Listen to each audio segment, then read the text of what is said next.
जब भी दो लोगों के बीच में तीसरा आएगा तो जाहिर सी बात लड़ाई जंग छिड़ेगी। उसने क्या कहा, वो क्या कहा। अगर आपसे प्रॉब्लम है तो आपसे मैं पूछ लूँ कि भैया कुछ ऐसी बात है क्या, मुझे कोई कष्ट है आपसे या आपसे कष्ट है। यूट्यूब पे झूठा ही पड़ा हुआ है कि खेसारी जी ने ये बोला, निरहुआ ने ये बोला, तो पवन सिंह ने ये कहा। कुछ नहीं कहा किसी ने, बिना मतलब का वो लोग चलते जा रहे हैं, अपना सब्सक्राइबर बढ़ा रहे हैं।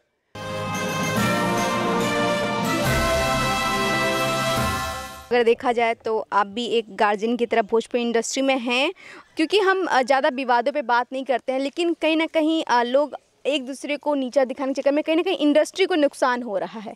इस पे आप कोई उनको सुझाव या समझाना चाहेंगे हमारे चैनल के माध्यम से? मैं यूनियन के माध्यम से एक ही बात समझाना चाहूँगा उन एक्टरों को कि तीसरे को मत घुसने दीजिए। जब भी दो लोगों के बीच में तीसरा आएगा तो जाहिर सी बात लड़ाई जंग छिड़ेगी। उसने क्या कहा, वो क्या कहा।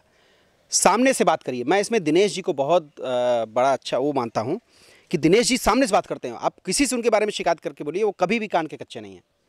वो बिल्कुल दिनेश जी कहेंगे, सामने से पूछ लेंगे कि भैया कुछ कहला का हमारे बारे में, कौन शिकायत का।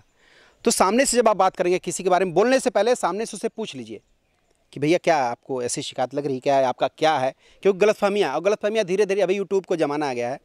यूट्यूब पे झूठा ही पड़ा हुआ है कि खेसारी जी ने ये बोला, निरहुआ ने ये बोला, तो पवन सिंह ने ये कहा। कुछ नहीं कहा किसी ने, बिना मतलब का वो लोग चलते जा रहे हैं, अपना सब्सक्राइबर बढ़ा रहे हैं।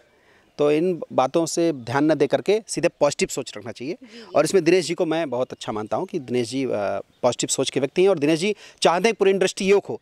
इसलिए गंगा जमुना सरस्वती जब फिल्म हो रही, उदय भैया बताऊँगा आपको इस चैनल के माध्यम से कि जब गंगा जमुना सरस्वती फिल्म बन रही थी तो तीनों एक्टर थे उसमें। आलोक जी की फिल्म थी जिसमें मनोज तिवारी जी थे बड़े भैया, रवि किशन जी थे और निरहुआ जी थे। तो तीनों शाम को मिलते थे। तो फिर ये हुआ कि हाँ यार, तू हमारे बारे में ई कहत रहा, वो कहता तुम्हारे बारे में ई कहत रहा। तो बैठ करके सारी गलतफहमियों बैठ के दूर हुई इस सिनेमा के माध्यम से। आलोक भैया आपको भी बहुत बहुत धन्यवाद कि आपने तीनों को लेके जो फिल्म बनाई। तो उसमें डिसाइड हुआ कि क्या किया जाए कि हम लोग रोज़ मिलें। तब क्रिकेट बना कि यार इससे अच्छा चलो भोजपुरिया क्रिकेट लीग खेला जाए। तब क्रिकेट की वहाँ पे हमारे भोजपुरी में क्रिकेट लॉन्च हुआ और लोग रोज़ प्रैक्टिस पे आने, लोग मिलने लगे, आपस में पार्टी होने लगी, लोग एक दूसरे से बातचीत करने लगे। तो इस तरह से बहुत सारी चीज़ें हटी हैं। आज फिर वक्त आया है कि सबको एक हो करके आई थिंक वो लोग राजनीति में चले गए और बच्चे जो नए नए आए थे वो फिर भटक गए।